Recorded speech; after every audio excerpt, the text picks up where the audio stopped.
Hi everyone, here's my latest update on the 6 Marathon Majors 2024 challenge. As you may know, I'm taking on all 6 Marathon Majors. That's Tokyo, Boston, London, then Berlin, Chicago, New York.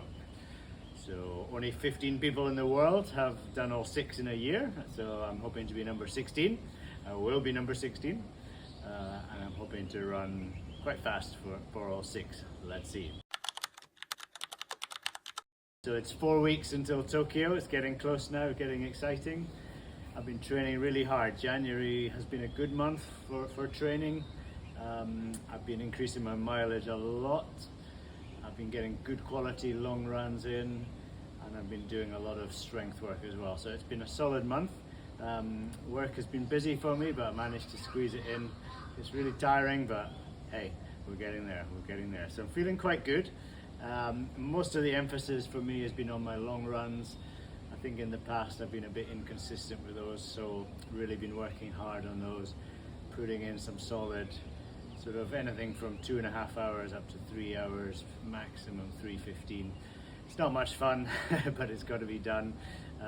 So at the pace I'm training at, that can mean I'm doing sort of anything between 34 to 38 km, which is quite good because you know, it's hot in Malaysia. If you're going anything more than 3 hours, you're really emptying the tank. But for me, I'm able to put in, for example, a 36, 38k long run, which is really useful in preparing for the marathon, versus a sort of 28k, which is still a very long way to go. So I'm feeling good about that. I've also been introducing quite a lot of marathon pace into the long runs. So for example, little blocks of 5k, putting in good solid pace at the speed I'm going to be running at race day, which is about 3:45, maybe 3:50 minutes per k. So putting in those blocks.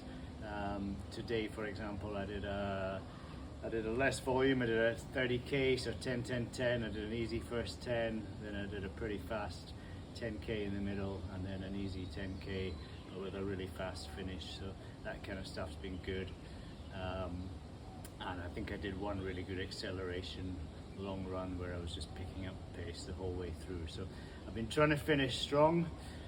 We never feel good at the end of a marathon, and I'm trying to sort of push the pace a bit on tired legs to try and overcome that mental fatigue when your body doesn't want to go fast, but you have to try and ask it to do so. So yeah, that's good. I've even been doing Pilates.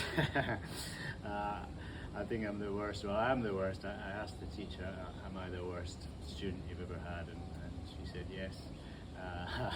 So I struggle with it. I have scoliosis, so my spine is bent, which gives me a lot of problems. I have to manage that very carefully. My hamstrings are tight, so it's challenging, which means I'm not using my glute muscles very well when I run. So I've been trying to overcome that, trying to really strengthen my glutes, strengthen the hamstrings, and I feel it's helping, but I know it's still a big weakness of mine. So yeah, that's my training update. Not too bad. 4 weeks out, we'll soon be coming into tapering.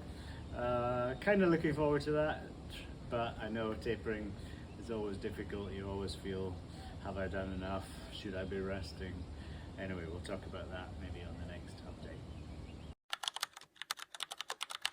So a lot of people have been asking me about recovery. You know, doing the 6 majors in 1 year is not really advisable. It's not going to be easy, but the biggest challenge, of course, is recovering between the marathons. Now, the first one, I'm only really sort of focusing on the first 3, because there's 3, then there's a big gap, then there's 3. So Tokyo in 4 weeks, then I've got a 6-week gap to Boston, so that's quite good. Not too worried about that recovery period. What I'll do is definitely take an easy week after Tokyo, but get moving really quickly. That's important. Get as much sleep as you can, refuel, you know, that's all important. Then I'll put a couple of speed workouts in when my legs are pretty empty, just to try and build strength onto empty legs. That works well for me, I've found. 6 weeks gap, I should be able to do maybe 2 long runs, but 1 won't be so long. But I will put 1 high quality long run between those 2 marathons.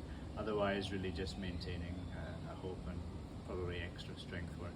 The biggest problem is going to be Boston to London. I've got 5.5 days between those two full marathons, and it's impossible to recover.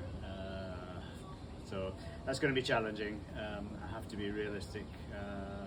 Boston's also a hard marathon. It's got hills, so I think London's probably going to be the hardest one of them all. Legs are going to be very, very fatigued. So I need to adjust my expectations a bit for that.